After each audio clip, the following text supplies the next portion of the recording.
The intensity of the fighting around Pokrovsk and Mirnograd is the highest along the entire front. The Russians are bringing in reserves there and trying to move armored vehicles into both cities. Is there still a need for Ukraine's defense forces to fight for the ruins there? A peace plan, a harsh ultimatum, or a trap of openly Russian origin? Why does the peace proposal put forward by the United States resemble a developer's contract, which doesn't suit Ukraine and the European Union with money at stake? And how to stop the occupiers? In a situation where the enemy has numerical superiority and greater resources in terms of equipment and weaponry, are there any tactical solutions, clearly of some entirely new kind, that could change the situation on the battlefield? Hello everyone, this is the Operational On Duty review project from the Spetscor editorial team and an overview of the geography of the front. As usual, we will be using the online map. The developers of the resource have allowed the use of the deep state map in the program. And today's guest on Spetscor is Ivan Stupak, a military expert and employee of the Security Service of Ukraine. Mr. Ivan, welcome. Thank you for finding the time to join us.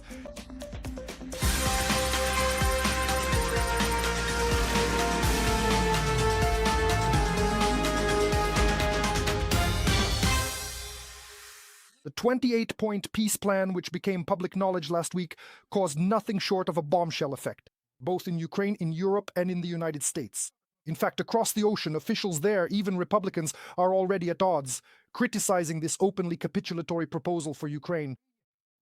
The fact that most points of the initial document amount to total capitulation for Kyiv, encouraging the aggressor, was mentioned by just about everyone this week, except perhaps the lazy ones. At the same time, as of now, there are definitely at least a few other versions of the so-called peace plan. What exactly is in them and how much the revised content differs from the first version, there is currently no reliable information about that. At the same time, it is certain that consultations, negotiations, and meetings are ongoing, with the United States present almost everywhere. However, there is not even a hint of a general, even preparatory meeting involving all interested parties together. In my opinion, the main question, to which there is still no clear answer, is whether we, Ukrainians, actually know if there is something, some document, under which the Ukrainian side could put its signature without selling out the country and simply postponing or bargaining for a brief pause before a new wave of Moscow's onslaught. For example, the president of the Czech Republic, Petr Pavel, this week he said verbatim that a peace plan would only be fair if it did not punish the victim more than the perpetrator, and under no circumstances should it ignore the crimes committed by the aggressor in Ukraine. Well, it seems everything is clear, everything is obvious, but the question is whether there is even the slightest illusory hope that these are the exact terms being set out, even in the revised version, and most importantly, whether the Kremlin and Putin would ever agree to such terms. That's a great question, and it's one that everyone, absolutely everyone, tends to forget. Everyone is discussing what's in the 28 points, what's in the 19 points, but no one is talking about whether the Russian Federation will agree. Whether we like it or not, we are obliged to respond to this because it depends on them whether this war will stop. Here's the scenario. If they more or less like everything, then the likelihood of reaching some kind of peace agreement within the next 3 to 4 months is very possible. If they don't like it, and for example, yesterday Ushakov, Putin's aide on international affairs, said that they don't like it, they want the first option, the 28 points that were written in the Kremlin. That's what they prefer, so they will insist on it. In the coming days, there will be a battle, a diplomatic battle, for Donald Trump's attention. Which side will he take? Will it be the European, Ukrainian, American option or the American-Russian option? You can see there's still a long way to go in terms of political and diplomatic deliberations, because as you hear, the path ahead is still lengthy. Let's move directly to the line of combat engagement, starting with the sector of the front around the Pokrovsk Mirnograd agglomeration. This is undoubtedly the section of the front where, for several months in a row, the highest concentration of combat clashes has been taking place with virtually continuous aerial bombardments. This has been especially true for Mirnograd over the past week. According to our military, the Muscovites are now they are demolishing and turning into rubble any building or obstacle that stands in the potential path of the Muscovites' advance toward the city simultaneously from 3 directions using aerial bombs.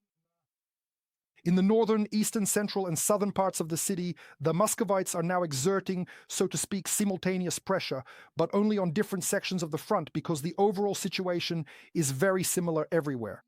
First and foremost, from the northeast, the main forces of Rashid's, apparently the 9th Motorized Rifle Brigade of the 51st Combined Arms Army, are advancing with the support of the 95th, 112th, and it seems the 1472nd. Either rifle or newly formed rifle regiments are pressing from the northeast along the highest 240-meter spoil tip of the central enrichment plant in Mirnograd and the slag heaps of the central mine on the northeastern outskirts of Mirnograd.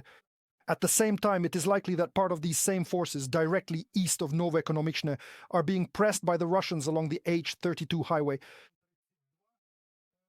which passes through both Mirnograd and Pokrovsk, and finally from the reservoir on the Sina River, where the main forces are attacking, most likely the Russian 5th Motorized Rifle Brigade, which is part of the 51st Combined Arms Army. In the gap between the villages of Moskovske or Balahan and Kozatske, as they are now called, the Russians are pushing from east to west, trying to completely cut off the city, obviously with the long-term goal of at least reaching the railway embankment, which is located beyond the southwestern outskirts of Mirnograd. Then finally, from Hrodivka, from Krasny Yar, Lisivka and Dakinsky, where during the week the Muscovites made some advances to the north, the Russians are pressing in a semicircle on all the southern districts of Mirnograd. The most pessimistic open sources insist that the entire territory of the southern districts of Mirnograd, which is located south of the end of Soborna Street, as well as the area to the southwest of the railway embankment that we mentioned earlier today, at least up to the 394-kilometer mark, is in the so-called gray zone. At the same time, a section of the H-32 highway, which we have already mentioned today, at least from the middle of the road towards the economic area through Mirnograd, where it passes, and up to Rivne, is currently, although under the complete fire control of the Russians, it is not physically cut off, meaning that, hypothetically, there is still a connection there. But it should be noted that everything is flying here, especially in the area where the H-32 highway transitions near Rivne into the T-0515 road, which connects Pokrovsk in the north with Dobropilya. It is precisely in the Rivne area that this road begins. Everything is flying here. Bombs, shells, drones. And in fact, the road, at least as far as Rodensky, is also under heavy enemy fire control. The Russians are also trying to break through here with small assault groups, particularly through Krasny Lyman, and bypassing the southern outskirts of Rodenske. Operating here most likely are assault groups from the Russian 132nd Separate Motorized Rifle Brigade as well as the 51st Combined Arms Army. As for Pokrovsk itself, according to our soldiers, in the middle of last week, the intensity of Russian attacks in the city itself somewhat decreased. At least that's what our guys say. But primarily because our men are acting very skillfully. They say that at least 8 out of 10 Russians simply don't make it to the close combat line. They're destroyed before that. One way or another, though, it appears that the enemy has managed to gain a foothold, at least along the railway line, up to the area of the local train station and along Defenders of Ukraine Street. And the greatest pressure is now being exerted on the area bounded by Yevropeyska Street, Defenders of Ukraine Street, and Shoseina Street, that is on the northeastern part of Mirnograd. At the same time, the main forces of the Second Combined Arms Army, mainly the 27th Motor Rifle Division, the 15th Motor Rifle Brigade on the western flank, and the 30th on the eastern flank, are attacking with a very wide front from Novosergivka with Molodetske all the way to Shunishine with Dashinske, that is, roughly plus or minus with all the bends, about 35 kilometers without stopping their attacks for a single day. But over the past week, it seemed that the main focus of the Muscovites had shifted to the western flank from Pokrovsk, where through Kotlin and Udakne, the Rashists are trying to break through to the national highway. The M30, likely with the aim of splitting the Ukrainian tactical group, that is, to cut off the part directly defending Pokrovsk from the forces located to the southwest of the city. A few details about how events are unfolding around Pokrovsk, particularly on the western flank of the city. I hope we have the opportunity to hear from the commander of the 1st Battalion of the 3rd Operational Brigade, Spartan, of the National Guard of Ukraine, Major Ihor Shafiulin, who is already connected to the studio. Mr. Ihor, greetings to you. Good afternoon. Before I ask my question, I want to draw the viewer's attention to something. The QR code should have already appeared on your screens. This is a fundraiser for 10 Mavic 3T drones for the 3rd Operational Brigade Spartan. Such UAVs are extremely helpful for reconnaissance, as everyone knows, and they also help strike the enemy. So, if you have the opportunity, please don't stay on the sidelines and join in supporting this cause. Mr. Ihor, last week there was a report that the enemy's 2nd Combined Arms Army, essentially the main strike force of the Muscovites in the Pokrovsk direction, received reinforcements. Various numbers were mentioned and different units were discussed. In this regard, has the intensity of enemy attacks changed in the defensive sector of your brigade? And let's say, has the style or signature of their assaults changed? In fact, enemy assaults have increased. The number of infantry coming at us has increased several times over. Literally, if 2 weeks ago there were about 10 to 15 servicemen entering my area of responsibility, now in a single day there can be 20 to 25, up to 30 servicemen, up to 30 infantrymen specifically. Armored vehicles, which the Russians have started using more frequently again in various sectors, are they currently at the forefront of the enemy's attack in your battalion's area of responsibility? At the moment, no. The last time it was used was about a month ago.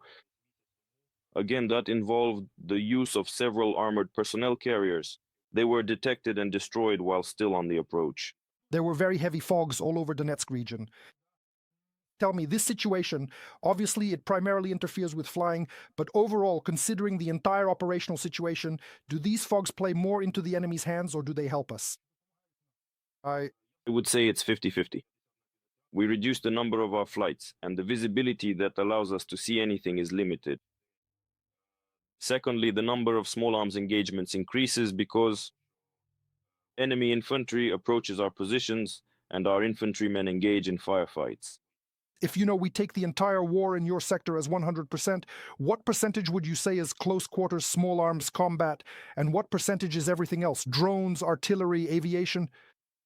If that's the case, then small arms engagements make up about 30 to 40%.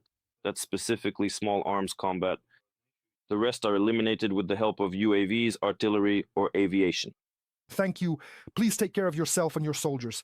Do you have a sense that with these attacks, the Muscovites are trying to split the Ukrainian tactical group defending the area by making successful breakthroughs, essentially to cut off this entire section from the main forces? You've just laid everything out for us in detail, step by step, like making soup from these ingredients. Did your audience understand what is happening there right now? According to the General Staff, the total number of Russian troops here, and here is 170,000 Russian troops, approximately, in total. Of those personnel, approximately 70,000 individuals are actively and directly involved in assault operations. Well, 70,000. Additionally, among that number, there are also the Marines present here. Mainly, on the northeastern flank, there are approximately 18 to 20,000 of them. And then the rest, roughly, they say, about 50 auxiliary units.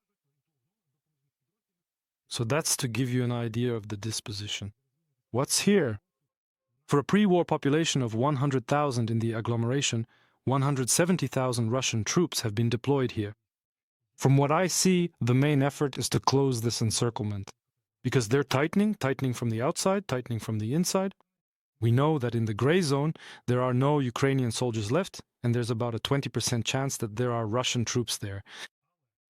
If, say, last week, I would have thought that the fighting for Pokrovsk was already over, because if you turn on Deep State in Google Maps mode, it shows that the whole city is simply under Russian control, or that there are no Ukrainian troops left there. But now there is some separate information indicating that in certain directions, on some outskirts of Pokrovsk, our troops are managing to recapture previously lost positions. We don't know exactly where, and we're not specifying the exact locations. Such an enormous amount of work is being done, and even just a single success, or again, such a number is truly impressive. That's the size of the entire German army as of now. There's another sector of the front I want us to pay attention to today. The southeastern part of the Dnipropetrovsk region, and accordingly, the adjacent northwestern part of Zaporizhzhia, where unfortunately the enemy has made the most significant advances over the past few months. On the one hand, this is not surprising since forces are attacking here simultaneously.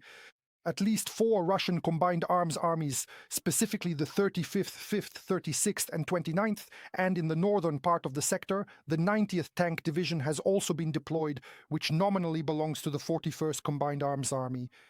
Again, you can even roughly estimate that we're talking about at least around 100,000 Russian soldiers. In my opinion, the most threatening direction right now is here, specifically the sector around Huliai Pol and the city to the north where The forces of the Rashid, mainly the 5th, primarily the Combined Arms Army, specifically its 114th and 394th Motorized Rifle Regiments and the 218th Tank Regiment, have significantly expanded and consolidated their foothold on the western bank of the Yanchel River over the past week. At present, this is a polygon-shaped area. Privilia, Solodke, Rivnopilia, the eastern outskirts of Zaporizhzhia, Zeleny High, Chervone. There was an advance by the Muscovites during the week, primarily in the area of Solodke. And between the highways, the local roadways that lead to the town of Huliaipole, there's Route 619, which goes to the settlement of Velika Novosilka. Route 615, which exits from the south of Huliaipole through Marfopil, but mainly along Highway 618, which goes from Huliaipole to Zeleny High. So all these 3 roads enter Huliaipole, and now the Russians are creating conditions to launch a massive assault on Huliaipole itself from the northeast, east, and southeast. And at the same time, the Rushists who are pushing from here in the direction of the R85 highway. This is the road that connects Huliaipole with Pokrovsk, which runs parallel, in fact, along another local river, the Haichul. That would all be true, and the Haichul River, which divides Huliaipole into 2 parts, where the smaller part, about 15%, is on the northeastern bank, the Haichul River should have become a significant obstacle in the city area. If it weren't for one thing, from the direction of Marfopol, a small settlement has resumed assaults. I would put it that way. The 38th Separate Motorized Rifle Brigade of the neighboring 35th Combined Arms Army, and here the Muscovites are attacking on both banks of the Haichul River, which automatically removes the issue of having to cross the river. 3 Russian motorized rifle divisions at once, motorized rifle brigades 37 through 64, and the 36th as well. Here they are trying to push further north towards the Ukrainian defensive areas of Vishneve, Yehorivka, Pershotravneve, or Zlahoda. Here the main actions of the Muscovites are directed to the northwest, along the eastern bank of the Yanchel River, which was mentioned earlier today. But it seems that this week the Muscovites, well, at least there was such information, that they managed to cross the river in the area of that same Zlahoda and attempt to make a narrow penetration between Radizna and Nishaivka. And let me remind you that last week, around the 14th, there was a similar situation near Danilivka, but at this moment, we cannot confirm with verified information that there are Muscovites in both places along the R85 highway. At the same time, the Muscovites are trying to attack. The second part of the Rozhevsky Vostok group is attempting to advance in that direction towards Novoalexandrivka, Oleksiivka, Orestopol, through Novoselivka, and in the direction of Oleksandrograd. Essentially, all these attacks are directed toward Veliko-Mikhailivka, but clearly with a long-term aim at Pokrovsk and Oleksandrivka. And this is, without a doubt, also pressure on the flank of the Ukrainian group defending a vast area. North of the Vovcha River and along the M15 Donetsk-Zaporizhzhia highway. So in fact, for more details about the situation in the Oleksandrivka-Novopavlivka direction, we now have the opportunity to hear firsthand. Vladislav Datsenko, commander of the Iron Falcons Unmanned Systems Battalion of the 67th Separate Mechanized Brigade, is joining us live. Vladislav, welcome. Glory to Ukraine. Glory to the heroes. As usual, before I ask my question, I want to once again draw our viewers' attention to the QR code. This is a fundraiser for drones and related equipment for the 67th Mechanized Brigade's Unmanned Systems Battalion. It goes without saying that remotely piloted systems are currently one of the greatest needs on the front line. So if you can, don't stand aside. Help our soldiers. Vladislav, first of all, tell us about the line of contact in the defensive sector of your brigade. Is this currently primarily a section of infantry firefights? Or is it mostly or even exclusively remote confrontations using drones or artillery?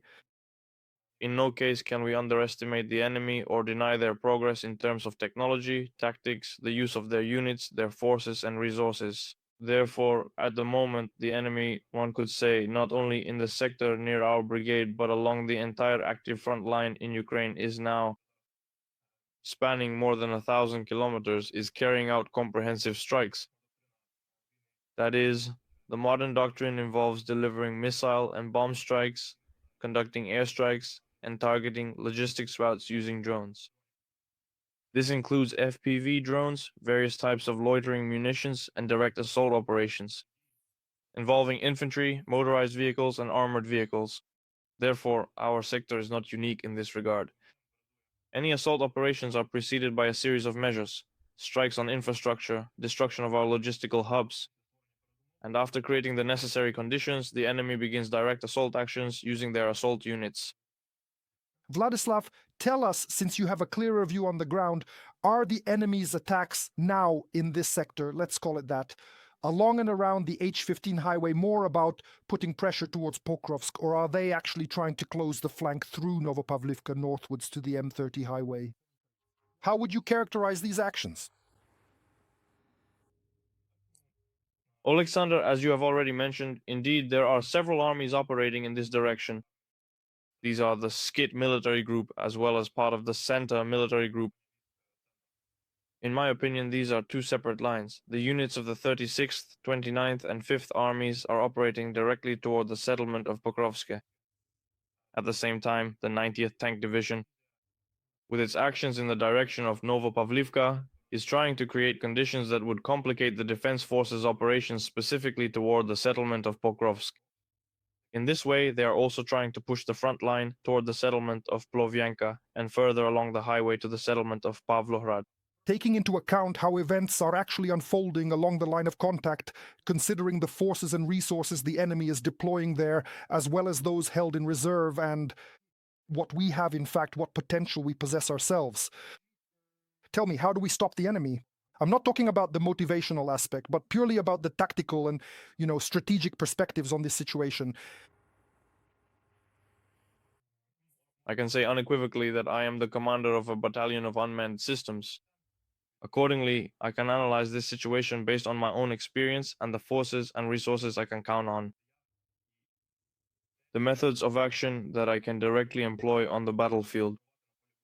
First and foremost, we need to understand that it's necessary to create a certain system of defensive lines at the front, which all fire support units could rely on. That is, at this moment we can say that we have several barrier lines in this sector. These are the primary lines behind which infantry can establish a foothold, and accordingly, fire support assets can effectively support them from positions that are not yet within reach of the enemy's firepower. In this way, the impact will be reduced on our artillery units, unmanned systems units, and will allow us to work as efficiently as possible and expand this fire zone. So, in my opinion, the most rational approach is to hold key lines, key heights, and to rely on the existing system of fortifications. Overall, the essence is to hold key areas. That is, holding certain forest belts may be important at a certain point in time, but in the strategic perspective, if we are talking about holding an entire direction and forming a stable defensive line, we must certainly say that all units need to operate within a unified system. There must be a general concept that is clear to all units, and within this concept, each unit must act as efficiently as possible, giving their utmost to defeat the adversary. Vladislav, thank you very much for such a detailed account. This is very important. Taking into account the current situation and the configuration of the front line in the Oleksandrivka-Hulyapoli sector, in your opinion, where is the main direction of the Russian offensive right now, in the short term, here and now? Is it Hulyapol, or is it still the pressure on Oleksandrivka from Pokrovsk? I would value Hulyapoli more. It is believed, rumor has it, that this is a Ukrainian fortress. We don't know whether that's true or not, and we're not disclosing any state secrets. But essentially, the way they're trying to do it now, most likely, they'll try to do it in the classic way. And then we understand what comes next. Orikhiv and pressure on Zaporizhzhia? Yes, exactly. So in my opinion, that's the main thing that's taking shape right now. Judging by how events are unfolding as of now, what do we have? We talked about the northeast, the east, the southeast. It's very threatening here. In your opinion, is it actually possible to hold Hulyapol? Look, as far as I know right now, our assault units are trying to stabilize the situation. They are leveling it out, as they say, fine-tuning it in order to stop the advance. From what I know, so far they are managing to do this because there were a number of factors that led to the advance of those units you mentioned. This includes the fog, and as they say, certain units left their positions a bit, pulled back, and the Russians did not expect such luck to come their way. They took advantage of every possible opportunity and advanced as deep as they did. Because as far as I know, this section was actually planned for the Russians to capture around December. The Yanshu River, in theory, should have become an obstacle according to all the rules. But here it turns out that by November they're already here and we're already discussing it. How will they cut off the road to the city of Pokrovsk, Dnipropetrovsk region, Oborona, Dnipro, Zaporizhzhia, so many cities ahead?